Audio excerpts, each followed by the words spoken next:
Today I'm going to talk to you about how to talk to your new recruits about getting licensed.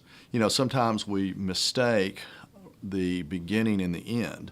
See, the end is when you have somebody become an RVP and they become a $100,000 earner and they're a lifer.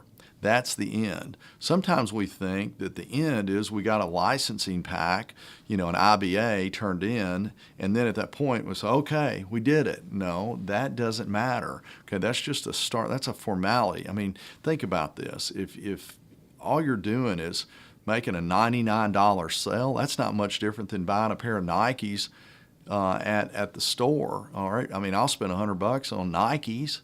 All right, so what's the difference? Well, the difference is when you recruit somebody in the business, that's the beginning. Then at that point, what you've got to do is you got to teach them the process of getting licensed. So how do I go about licensing? Well, the first thing I do is I clearly define and teach and tell exactly what's going down. And I do it in a very negative way.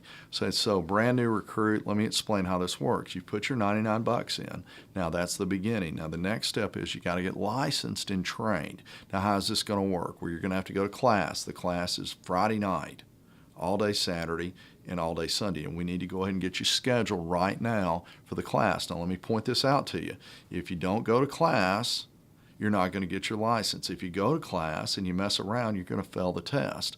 So it's like this, you know, if you want to go to Hawaii, you got to sit in that little chair for like 16 hours in order to get to the sun and have the great vacation that you're going to have.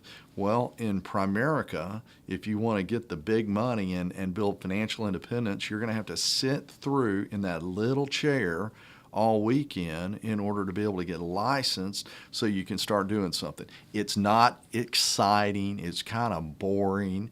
All right, you're going to sit there and think, golly, what have I got myself into? But just remember, nobody likes the flight to Hawaii. They just like when they get there. So the license is the starting point of getting there. You got to do it. You got to study. You got to study online. This is the way I talk to people. Now, here's the thing about it. If you go in and think it's a joke, you're going to fail. And you know the dumbest thing you could ever do as a person, a new recruit, is to pay your money and then go to class and then mess around and never take your test. But we have people that'll actually complete the class and then they won't go test. And the reason they don't go test is because they didn't really study in the class and they didn't study right after class, and then they're worried they're going to fail, and then they just never do it, which means they fail anyway. And so when you're bringing in a brand new person, give them the details. See, I've always believed this. If I'm going to talk to somebody about the negative, I want to bring the negative up right in advance. You know, one of the things, if I talk to somebody and they're looking at, if you read anything about a variable annuity,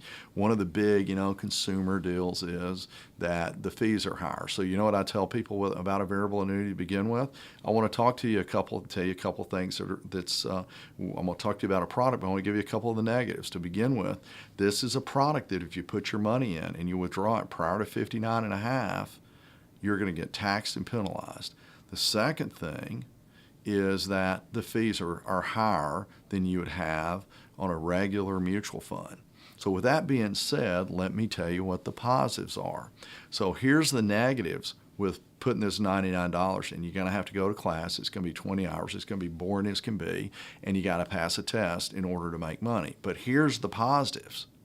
This is what you're going to get when you go through it. Guys, tell your people exactly what's going on. The most important thing you can do is make sure you take personal responsibility to make sure that if a recruit doesn't make it, they have to take blame themselves. That was my mindset. If they don't make it, it's their fault.